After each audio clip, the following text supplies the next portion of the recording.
Hi everyone. So in today's video, we're going to talk about an interesting mindset.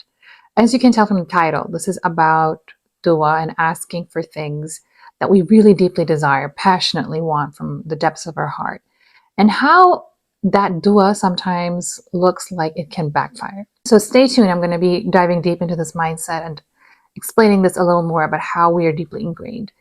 Um, on a recent trip, actually, I went for Eid and I visited family. So I was listening to a lot of, there's a lot of stories that came up, and one of my relatives actually mentioned this story of a person that deeply wanted children. So he was married, and it was about 10 years before him and his wife were finally blessed with twins.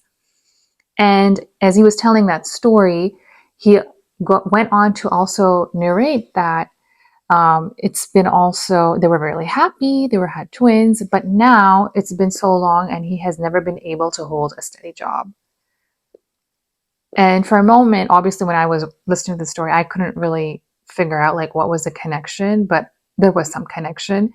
And it unfolded throughout the story that was because he didn't have kids, but they really, really prayed for children and they deeply wanted children. And they tried every dua, they tried every special way to finally, ask Allah for children. And when they were finally blessed with twins, they got more than they actually, I guess you could say, planned for one pregnancy. And now he was in this situation where he was not financially stable anymore. So he had to have like odd jobs and more than one part-time job, but he was never able to hold a steady job again. It was not after actually when we were driving back that I discussed this more with my husband, because I really didn't understand. I was like, was this the connection? I really didn't see where this connection was going. And he was explaining to me, how it is like in the Muslim community and the Muslim people, they fear asking for things that they are not sure are actually going to be good for them. And because of those things, certain things then in their life can go wrong. So I'm going to explain this deeply rooted belief. Maybe you have it, maybe you noticed it, maybe you haven't noticed it, and you're still acting out those ways. Maybe your parents or your people and your relatives and your family have that. I certainly was surprised when I heard it, because I really didn't see the connection here, but even this far off connection, people can still see it as that way. So the deeply rooted belief in Muslims that asking Allah persistently, even possibly what we would say like in a way that was relentless, or in Urdu how you would say like zid lagana, can sometimes open doors that were not meant to be opened. And with that can come unforeseen consequences, things that you hadn't known, that you didn't realize, or because of that. Or you could draw connections. I really don't know how. And the traditional belief, actually, the long held, if like classical Islam belief, if you really go into it, so this is how they would teach you, is that Allah may grant something out of your insistence, not because it was the best for you, but because you demanded it so much, you really badly wanted it. Learn the lesson through its consequences. So in essence, he was keeping it away from you, but you constantly praying for that one outcome now open the doors for that. It's a concept of rida in Arabic, contentment with one's lot, given that we are as a Muslim. And if we keep insisting on a different outcome, it can be seen as a subtle rejection of what Allah already gave us.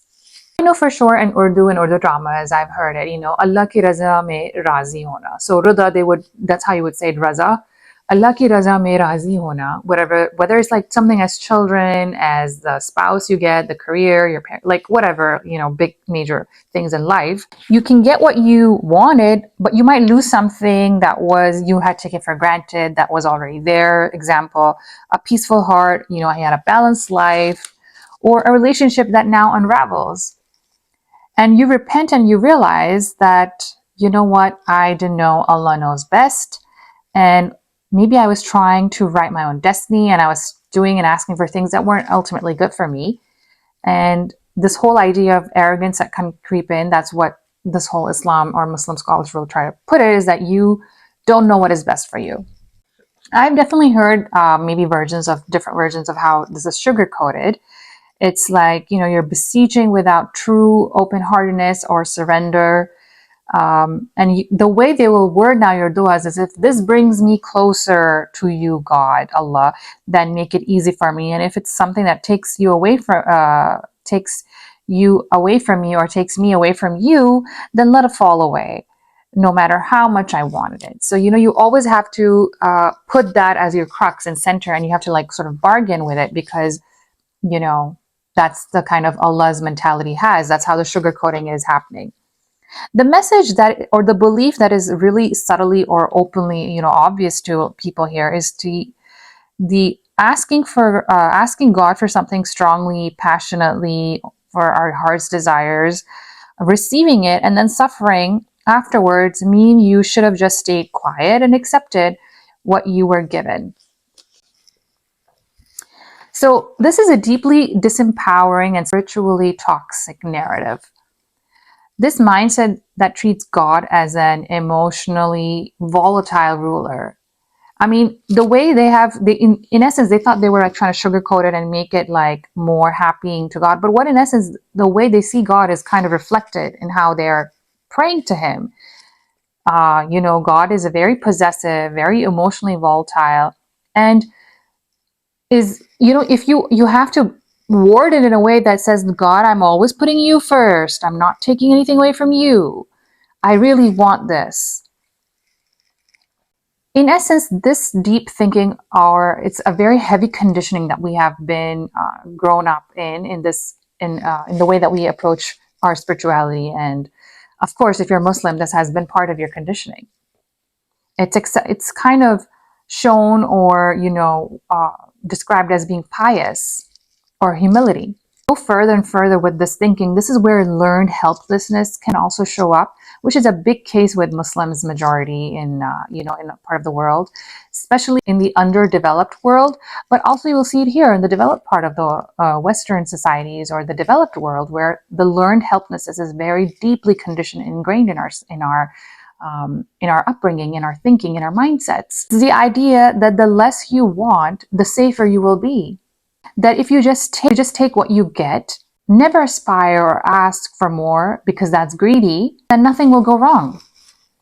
God has already measured out everything with a teaspoon, your little fate, and you aspiring for more can be, a sign of rejection, a sign of greediness, a sign of you being arrogant and knowing better than God, essentially, because He already gave you these things and now you want more. Easily offended, threatened by your will, and begrudgingly generous. So this is a discussion that I remember when I had in the car. I was like, it sounds like they think God is a very majboor God. Like, if He gave you one thing, then essentially He would have to now pull these levers because now, that He was supposed to give you all these little things, but now He gave you something else.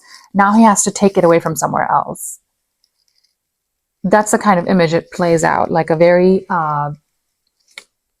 scarcity mindset, very limited mindset. God has to give this, this, this, and this person really wanted this. Okay, now we're going to take this and give something else, and we have to take it from somewhere else. We have to balance it out in a way, which is a very small mindset. Like, it's a very are we talking about God or some shopkeeper here? Now, in essence, to really examine and change this mindset, it requires, some deep thinking analysis, like dismantling a lot of part of our deep beliefs and conditioning. What it seems like in this scenario is that you are begging God like an orphan, a poor orphan at the gates of a palace, right? That's the kind of relationship that you seem to have with Allah. And I'm here to tell you that if your desires were not seen as threatening, rather as actual voice or a connection from God, maybe your desires, the wants you have, the passion that you have, the drive that you have, the relentlessness you have, is actually a sign from God. It's the language through which the soul, your inner being, whispers for what it's ready to hold, the next expansion, the next big thing, the next step in your life. It's reframing our thought as seeing desire not as rebellion, but as holy. That all outcomes and everything that happens is for my soul and its expansion.